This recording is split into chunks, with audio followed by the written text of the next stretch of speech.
오늘 이 말씀 가지고 예수의 흔적이 있으신가요? 라는 제목으로 말씀의 은혜를 나눌 때에 여러분 이 말씀에 여러분 아멘이 되시기를 바랍니다. 예수의 흔적이 있으십니까?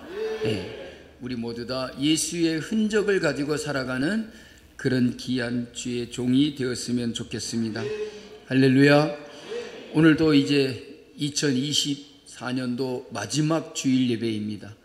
이 마지막 주일 예배가 내 생애의 단 한 번의 예배인 것처럼 그렇게 예배드리며 은혜가 될 수 있기를 간절히 바랍니다.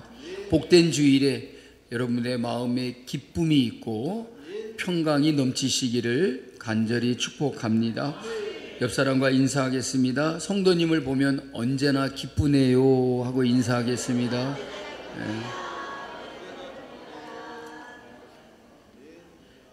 참 다행이지 않습니까? 오늘 주일 예배에서 단 한 번만 만나도 이게 얼마나 축복입니까? 우리 어디서 만나겠습니까? 그죠? 오늘 예배 시간에 이 시간에 여러분들의 만남이 기쁨이 될 수 있기를 축복합니다. 어느 교회에서 교육전도사를 뽑기 위해서 3명의 교육전도사 후보를 놓고 면접을 하였습니다. 몇 가지 질문을 한 다음에 마지막으로 성경 지식을 묻는 질문을 했습니다. 여러분, 구약 성경 잠언서는 모두 몇 장이지요? 라고 했어요. 여러분들이 면접을 보는 마음으로 지금 대답해 보시겠습니까? 그거 틀리게 얘기했으면 더 좋았을 텐데요. 한 후보가 30장입니다. 이렇게 대답을 했어요. 그리고 나서 뭔가 좀 찜찜해가지고 면접을 보고 나오고 와서 핸드폰으로 검색해 봤더니 잠언이 31장인 거예요. 화들짝 놀래가지고 떨어졌구나. 그렇게 실망을 했답니다. 그런데 며칠 뒤 교회로부터 합격했다고 하는 연락이 담임 목사님에게 왔답니다. 그래서 이 전도사님이 너무 의아해서 조심스럽게 물었습니다. 목사님, 제가 잠언서를 30장이라고 틀리게 말했는데 왜 합격인가요? 그랬더니 목사님이 전화통에다 두고 하는 말이 그래도 당신이 최고로 가까운 대답이었어요.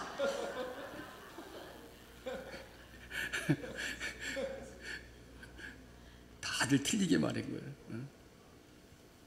여러분, 교회가 이 땅에 왜 존재하는 것일까요? 교회가 이 땅에 존재하는 목적을 말한다면 여러분 우리는 어떻게 정의할 수 있을까요? 교회는 한 영혼을 살리기 위하여 생명을 거는 교회가 되어야 되는 것입니다. 이 땅에 교회가 존재하는 목적은 생명을 구원하는 일에 목숨을 거는 것입니다. 생명을 걸고 생명을 구원하는 것이라는 것입니다. 세상을 구원하고 살리기 위해서 교회가 이 땅에 존재하는 것이라는 말입니다. 그러기 위해서는 여러분 무엇이 있어야 하겠습니까? 여러분 생명을 살리고 구원하기 위해서는 우리 교회에 꼭 있어야 할 것이 바로 십자가입니다.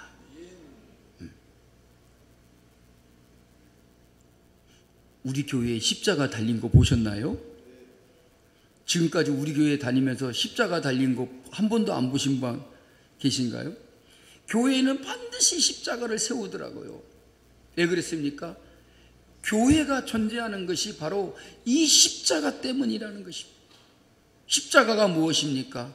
우리를 살리는 것이요. 우리의 죄사함을 얻기 위해서 하나님의 아들이 달려 피 흘리신 것이라는 것. 그러므로 우리 교회에는 반드시 보여줘야 될 것이 있는데 그것이 바로 십자가라는 말입니다.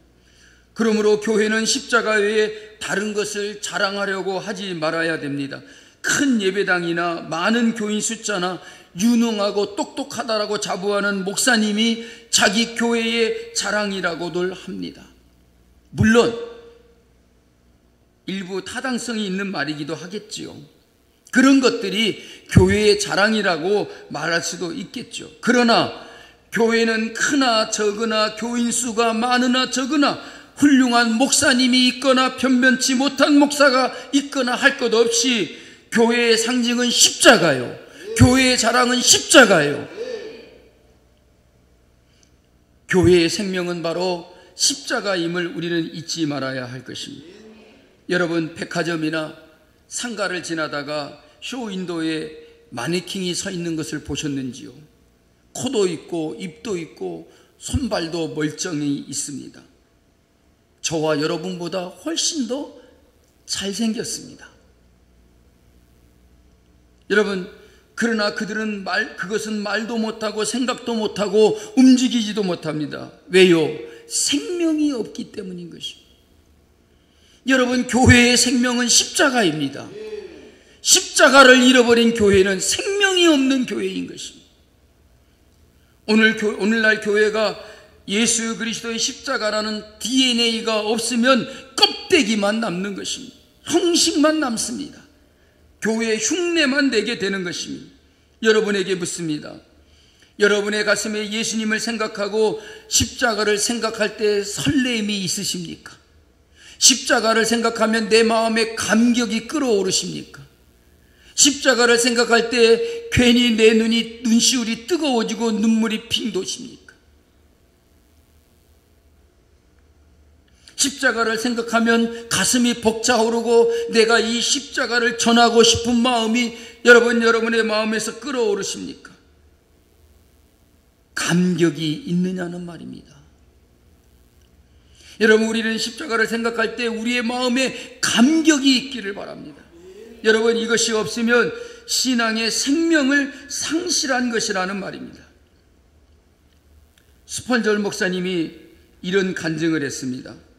나는 어느 날 성경을 조용히 묵상하다가 십자가의 장면이 나오는 말씀을 읽었는데 내 마음속에 감격이 없더라. 그래서 나는 울기 시작했다. 주님, 나를 구원한 이 십자가 사건 앞에서 내 마음속에 왜 감격이 없는 것입니까? 주님, 내게 이 십자가의 감격을 돌려주세요. 십자가의 감격의 눈물을 돌려주세요. 보혈의 피를 향하여 흘리는 내 눈물을 갖게 해주세요 라고 그렇게 외쳤다고 합니다. 여러분, 우리에게는 십자가를 생각하고 십자가를 바라볼 때마다 감격이 있기를 주님의 이름으로 축복합니다. 이것이 없으면 우리의 신앙의 생명을 상실하는 것입니다. 오늘 교회가 십자가를 상실하면 세상을 구원할 수가 없습니다. 성도들이 십자가의 생명을 잃어버리면 열정을 상실해버립니다. 여러분, 십자가란 무엇입니까? 예수님의 흔적입니다. 그 십자가에 예수님이 달려 죽으셨습니다. 그 십자가에는 예수님의 피 흘린 묻은 자국이 있는 것입니다. 여러분은 과연 예수님의 흔적을 가지셨나요? 여러분, 예수님의 십자가가 곧 예수님의 흔적이라는 말입니다. 우리는 그 예수님의 흔적, 우리의 마음속에 있어야 될 줄로 믿습니다. 요즘 많은 사람들이 몸에다가 타투를 하고 하죠. 네, 타투. 왜 처음 듣는 사람들처럼 그렇게 문신을 한다는 얘기죠. 문신. 옛날에는 조폭이나 불량한 그룹의 사람들이 자기들의 결속과 소속을 표시하기 위해서 문신을 했다라고 생각을 했는데, 요즘은 그냥 남녀노소 할 것 없이 많은 분들이 문신을 하는 것을 봅니다. 혹시 여러분들 중에도 문신을 하신 분들이 계십니까? 그 문신을 했다면 무엇 때문에 하셨습니까? 어떤 젊은 남녀가 서로 사랑하는 관계여서 문신을 했는데 서로의 이름을 자기 몸에다가 새겨넣었대요. 근데 3년 후에 헤어졌대. 어떻게? 그래서 그 문신을 지우는데 수백만 원을 들였대.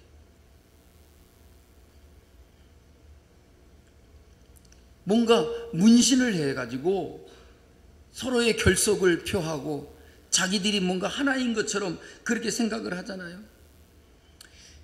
가끔씩 사우나에 가면 요 목에서 위쪽으로, 손목에서 손 쪽으로, 그리고 발목에서 발 쪽으로만 제외하고 온 몸에다가 문신을 한 사람들을 봐요. 그것도 막 서너 명이 왔다 갔다 해. 그러면 이쪽에서 샤워를 하다가 은근히 슬쩍 그냥 저쪽으로 피해가. 물방울이라도 튀기면 큰일 날까봐. 그래서 묻고 싶었어요. 아니, 온몸에다가 왜 문신을 했나요? 그러면 마치 그분들이 이렇게 대답할 거예요. 나 조폭이요. 나는 조직원이요.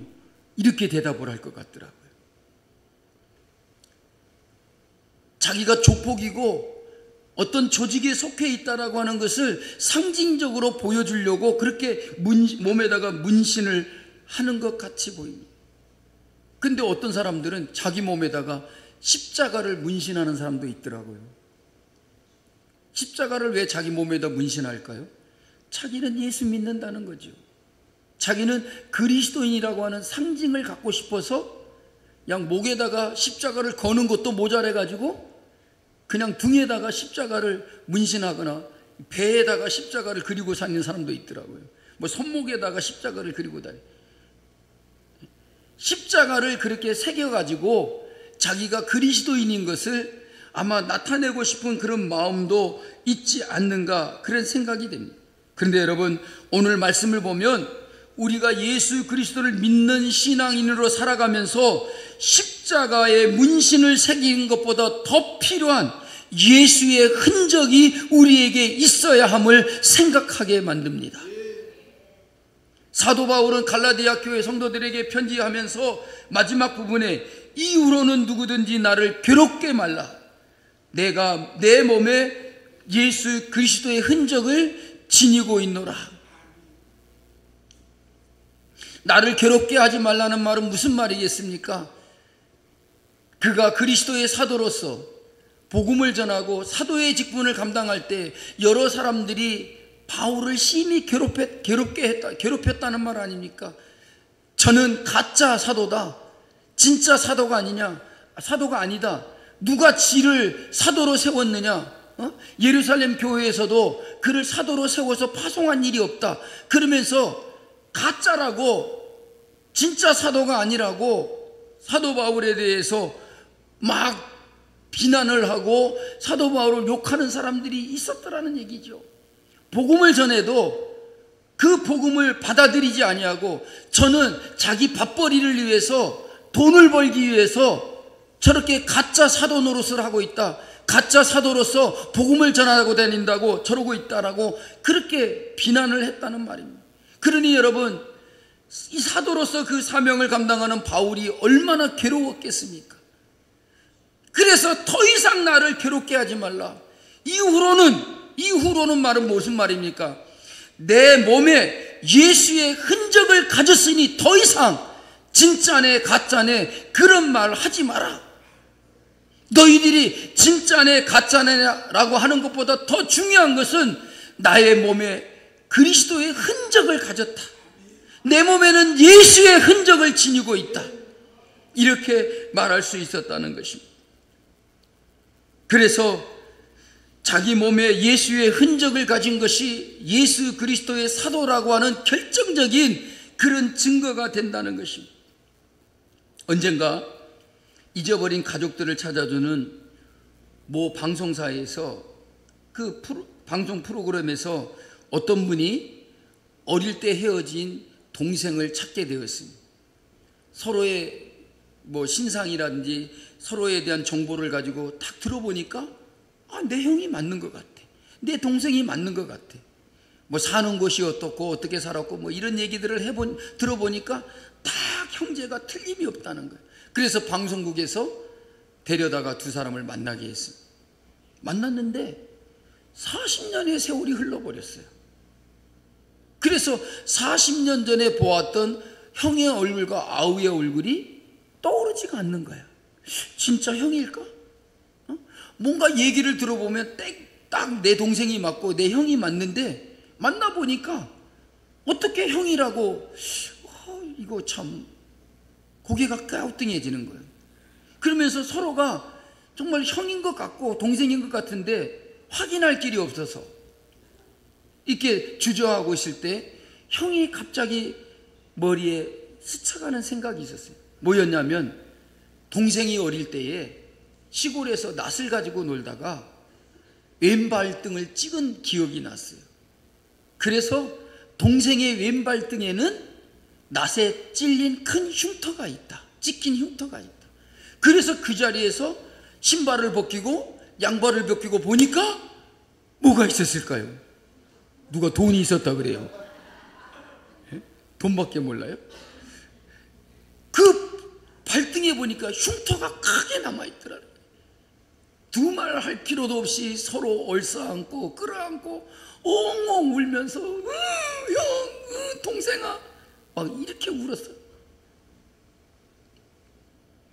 그 흉터 자국 하나로 형과 동생임을 확인하게 되었고 얼싸안고 막 눈물 흘리고 울었다는 거예요. 사랑하는 여러분, 우리도 언젠가는 모두 다 주님 앞에 서게 될 것입니다. 내가 주님 앞에 섰을 때 과연 내가 그리스도의 사람이요 그리스도인이요 예수를 믿고 내가 그리스도를 위해 살았고 내가 그리스도의 제자가 되었다라고 하는 것에 흔적을 무엇으로 보여줄 수 있을까요? 우리가 주님 앞에서 보여줄 수 있는 나의 흔적은 무엇입니까? 여러분들은 무엇을 보여드릴 수 있겠습니까? 여러분, 흔적이라는 이 말은 언어로 보면 스티그마라고 하는 그런 말입니다. 이 스티그마라는 말의 배경은 이렇습니다. 옛날에는 노예가 있었습니다. 그런데 노예에게는 반드시 주인이 있었습니다. 그래서 주인이 그 노예를 자기의 소유라고 하는 확증을 표시하기 위해서 불도장을 찍었어요.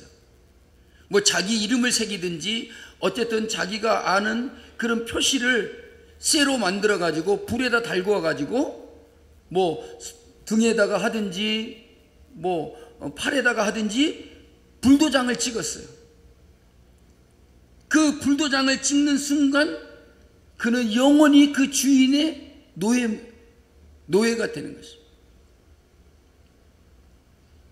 어디를 가도 그 인도로 새긴 문신이 드러나서 절대로 도망칠 수가 없는 거예요. 하늘 아래 어느 곳을 가도 암흑의 종이라고 하는 표시가 있기 때문이라는 것입니다. 바로 이것이 스티그마, 흔적이라는 말이에요. 여러분, 우리가 가진 흔적은 내가 그리스도의 사람이요 그리스도에게 속하였고 그리스도의 종이요 그리스도의 소유다 라고 하는 표시인 것입니다. 그 흔적이 새겨지는 순간 우리는 영원히 그리스도의 소유가 되어버리는 것입니다. 사도 바울은 이 흔적을 영광으로 받아들였다는 것입니다. 그가 이 흔적을 자랑하게 된 배경이 있습니다. 그는 이렇게 말합니다. 십자가 외에는 내게 자랑할 것이 없다. 그 흔적을 왜 자랑스럽게 여겼느냐? 예수 그리스도의 십자가 외에는 내게 자랑할 것이 없다라고 그렇게 여겼기 때문이라는 것이죠. 십자가의 관점에서 볼 때에 자신이 지닌 고난의 흔적과 희생의 흔적이 영광스럽다라고 하는 말이죠. 사랑하는 여러분, 여러분은 눈을 뜰 때마다 십자가가 보이십니까? 십자가를 쳐다보면 그 속에 내 모습이 보이고 내가 앞으로 가야 할 하나님의 나라가 환히 보이지 않습니까? 숱한 죄에 시달리다가도 십자가를 쳐다보면 내 마음속에 엄청난 자유와 기쁨과 감격이 찾아오지 않습니까? 온갖 문제가 얽히고 설키다가도 십자가를 보면 일시에 그 문제가 다 해결될 것처럼 믿어지지 않습니까? 나의 죄를 사하시기 위해서 주님은 그 십자가에 달려 죽으시고 피 흘리셨습니다. 모든 우리의 죄의 문제가 일순간에 다 해결되어 버리지 않습니까? 그 십자가 우리는 나의 자랑으로 삼을 수 있어야 될 것이고 우리에게도 그 예수 그리스도의 흔적이 남을 수 있기를 주님의 이름으로 축복합니다. 사도 바울이 왜 예수 그리스도의 십자가 외에 결코 자랑할 것이 없다라고 하였을까요? 고린도전서 2장 2절을 말씀해 보니까 내가 너희 중에서 예수 그리스도와 그의 십자가에 못 박히신 것 외에는 아무것도 알지 않기로 작정하였습니다. 그랬어요. 십자가 외에는 내가 아는 것이 없다는 겁니다. 십자가 외에는 알기로 작정하지 않았다. 여러분, 사도 바울이 얼마나 여러분 가방줄이 긴 사람입니까? 예? 그는 그 당시에 최고의 학부를 나왔어요. 그리고 그는 많은 학문을 가졌고 많은 지식을 가지고 있었어요. 그뿐만이 아닙니다. 그가 가진 모든 것들은 모든 사람들의 부러움을 살 만한 것들이었다는 거죠. 그런데도 사도 바울은 지금까지 자기가 가지고 있었던 학문과 지식과 그 모든 자랑거리를 다 알지 않기로 했다. 지금까지 자기가 알고 있는 것은 다 잊어버리고 오직 십자가에 못 박히신 것 외에는 아무것도 알지 않기로 아니하기로 작정하였기 때문이다. 그래서 예수 그리스도의 십자가 외에는 자랑할 것이 없다는 거죠. 사랑하는 여러분, 여러분의 자랑은 무엇입니까? 말씀드린 바와 같이 사도 바울은 그에게 자랑할 것이 너무너무나 많았던 사람입니다. 그런데 예수 그리스도를 믿고 십자가를 알게 된 후에 그가 그리스도의 사도가 됨으로써 그 모든 자랑이 다 없어져 버렸다는 거예요. 그래서 사도 바울은 뭐라고 고백합니까? 분토와 같이 여겼다. 옛날 말에는 배설물처럼 여겼다 그랬어요. 그 옛날 구역에는 뭐라고 그러지 않아요? 아주 적나라하게 똥이라고 그랬어요. 옛날 우리 할아버지들이 쓰던 성경에는 여러분 똥이라고 번역되어 있었어요. 근데 그게 조금 순화시켜가지고 배설물이라고 그래가지고, 또 요즘에 배설물이라고도 안 그래요? 또 뭐라 그래요? 분토같이 여긴다. 쓸모없는 것이 되고 말았다는 거죠. 왜? 예수 그리스도가 가장 귀하고 십자가 외에는 내가 알 것이 없다는 거죠.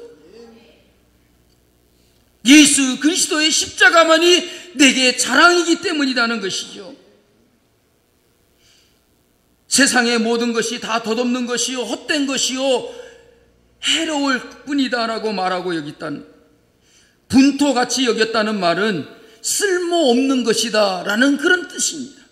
그렇습니다. 여러분, 바울이 자기의 모든 소유물을 배설물로 여긴 것은 예수가 너무 소중했기 때문이요, 십자가가 너무 귀했기 때문이요, 하나님의 자녀된 신분으로 살아가는 게 너무나 어마어마한 영광이었기 때문이라는 것입니다. 여러분, 우리도 그렇게 살고 싶지 않습니까? 우리도 그렇게 살면서 예수 그리스도가 나의 자랑이요, 예수 그리스도의 흔적을 가진 것을 영광스럽게 여기는 성도들이 되시기를 주님의 이름으로 축복합니다. 내게 남은 것은 오직 십자가뿐이요, 내가 하는 것은 오직 십자가만을 자랑 삼는 것이라는 말입니다. 여러분, 우리가 왜 예수 그리스도의 십자가를 자랑해야 될까요? 나에게 죄사함을 가져다 주고 구원을 얻게 하고 나에게 영원한 삶의 감격을 가져다 주고 나의 삶의 구체적인 변화를 가져다 준 것이 바로 십자가이기 때문인 것입니다. 그러므로 바울은 힘차게 외쳐 말합니다. 이후로는 누구든지 나를 괴롭게 말라. 내가 내 몸에 예수의 흔적을 지니고 있노라. 이것이 바로 바울의 간증인 것입니다. 이것이 오늘 저와 여러분들의 소원이 되어야 될 줄로 믿습니다. 특별히 오늘 청지기 주일에 직분을 맡으시는 여러분 모두의 소원이 되어야 될 줄로 믿습니다. 내 몸에 예수의 흔적을 가진 종이 되십시다. 예수의 흔적을 지는 직분자가 되십시다. 그래서 누가 뭐라 그래도 아유 저게 무슨 집사야, 집이나 살려고 집사 됐나? 누가 그랬다 그러더라고요. 집사 임명받았으니까 꼭 집사 그렇게 축복했더니 몇 년 후에 집을 샀대요. 그래서 집사가 맞다. 여러분, 누가 뭐라 그래도 내가 이 직분을 맡아서 충성된 일꾼으로 세움을 받는 것은 내가 십자가를 자랑하고 내 몸에 그리스도의 흔적이 있기 때문이라고, 그렇게 간증할 수 있는 우리 사랑하는 모든 성남중앙교회 직분자들이 되시기를 주님의 이름으로 축복합니다. 여러분은 주님 앞에 어떤 흔적을 가지고 있으십니까? 여러분들의 삶에는 어떤 흔적이 있으십니까? 주님을 위해서 살았다라고 하는 흔적이 있어야 되지 않겠습니까? 우리가 그리스도를 살면서 주님을 위해서 살았다라고 하는 흔적조차도 없다면 얼마나 여러분 부끄러운 삶이겠습니까? 무릎을 꿇고 기도한 흔적은 있어야 되지 않겠습니까? 우리의 얼굴에는 눈물이 흘린 흔적이 있어야 되지 않겠습니까? 우리의 손에는 열심히 교회에 충성했던 흔적이 남아 있어야 되지 않겠습니까? 내게 주신 행복한 환경과 재물에는 예수님의 흔적이 담겨져 있어야 되지 않을까요? 여러분, 그분을 위해서 충성하고 헌신하고 내게 있는 그 아름다운 것, 좋은 것들을 주님을 위해서 마음껏 사용했던 흔적이 있어야 되지 않겠습니까? 우리가 이 흔적들을 반드시 천국에서 발견하게 될 줄로 믿습니다. 지난주에는 우리 새가족실에 저 안쪽에 새가족들 사진 찍는 그곳이 언젠가 그냥 물건을 쌓아두는 장소가 되어버렸어요. 그래서 너무 여러 가지 많은 물건이 쌓여 있어서 보기가 싫었어요. 근데 어느 날 어떤 분이 저에게 그곳에다 이렇게 커튼을 좀 달았으면 좋겠대요. 그래서 보이지 않게 해서 좀 깔끔하게 보이게 했으면 좋겠다. 그런데 지난주에 누가 커튼을 쳐놨더라고. 누가 그랬냐면 맹태석 집사님이 하셨어요. 가서 커튼 가게에서 물어봤더니 35만 원을 달라 그러더래요. 30만 원인가? 30만 원을 달라 그래서 본인이 다이소를 갔대. 나는 지금까지 평생에 다이소를 한 번도 안 가봤어요. 다이소 갔더니 그 커튼 고리하고 뭐 사다가 했더니 딱 3만 5천 원 들었대.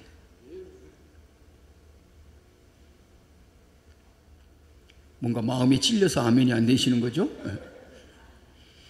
그러면서 자랑을 하는 거예요. 목사님, 조금 있다가 와보세요. 지금 오면 안 되고요. 조금만 기다렸다가 와보래. 그래가지고 언제 가나 하고 기다렸더니 남들은 다 들어가는데 나만 오지 말라 그래. 그래서 가봤더니 커튼을 이렇게 딱 쳐놨더라고. 제가 얼마나 기뻤는지. 목사님 저기다 커튼 쳐세요 라고 하는 말만 하는 것과 내가 선수 그곳에다가 커튼을 달아서 이렇게 그렇게 지저분하게 안 보이게 하는 것과 여러분 어느 게 더 아름답습니까? 뭐 제 자랑인 것 같아서 좀 얘기하기가 쑥스럽습니다만 지난주부터 자꾸 우리 교회 인터넷이 막 다운되고 막 그랬어요. 그런데 인터넷선을 막 여기저기서 끌어다가 했는데 그 인터넷선이 외부에다가 해놓다 보니까 이게 외부용도 아니고 그래서 몇 년이 흐르다 보니까 껍질이 다 까지고 껍질이 까졌다니까 이상하게 생각했는데 다 그래 선이 막 낡아가지고 끊어졌어요. 그래서 비가 오거나 눈이 오면 습기가 차갖고 이게 합선이 되고 그랬고 인터넷이 다운이 되는 거예요. 그래서 기사를 부르니까 몇십만 원을 달라는 거예요. 그래서 누가 했을까요? 제가 했어요. 인터넷선을 5개를 깔았어요. 모뎀에서 행정실에 있는 허브 있는 데까지. 또 허브도 옛날 거가 돼갖고 속도가 늦어. 그래서 요즘에 기가바이트. 그래서 새로운 것도 하나 사다가 그거 직접 구매해가지고 그리고 방송실로 사무실로 그리고 중고등부실로 그리고 유치부실도 안 나온다고 막 투덜투덜 해가지고 유치부실로 해갖고 인터넷선을 다 깔았어요. 근데 여러분 우리 안집사님과 같이 했어요. 죄송해요. 안집사님이 설교 시간에 졸고 있다가 저기야 하니까 이 얘기하니까 내 얘기 하나하나 보자 하고 눈을 크게 부릅뜨고 쳐다보고 안집사님하고 같이 했어요. 여러분, 쉬운 일인 것 같지만 그거 일일이 선을 묶고 끌고 막 창문 틈 이렇게 갈아내고 그 선이 들어가게끔 만들고, 그게 보통 힘든 일이 아니에요. 교회 재정으로 한 몇십만 원 주고 가서 사람 불러다가 하면 얼마든지 할 수 있어요. 그런데 그렇게 내가 하고 나니까 허리는 아프지만 얼마나 뿌듯한지. 그래서 제가 그랬어요. 뭐라 그럴게요? 내가 했어. 내가 했어. 여러분, 주님 앞에 갔을 때 내가 주님 앞에 충성한 일에 대해서 주님 내가 했습니다, 여러분, 그렇게 말할 수 있다면 얼마나 좋을까요? 여러분, 그분을 위해서 여러분 충성하고 헌신하고 일했던 흔적이 여러분들에게 남기를 바랍니다. 오늘 이제 직분자로 임명을 받을 텐데, 우리가 직분을 받아서 이 땅에서 주의 일을 감당하고 주를 위해서 충성하고 헌신하며 살 때에 이 땅에서 한 여러분의 모든 헌신과 수고가 그리스도 앞에 설 때에 정말로 예수의 흔적으로 남을 수 있기를 주님의 이름으로 축복합니다. 여러분, 이 땅에서 받은 나의 흔적은 수치와 부끄러움이 아니요 칭찬이 될 것입니다. 우리가 주님의 뜻대로 순종하며 감당했던 모든 흔적들은 하나님의 영광이 될 줄로 믿습니다.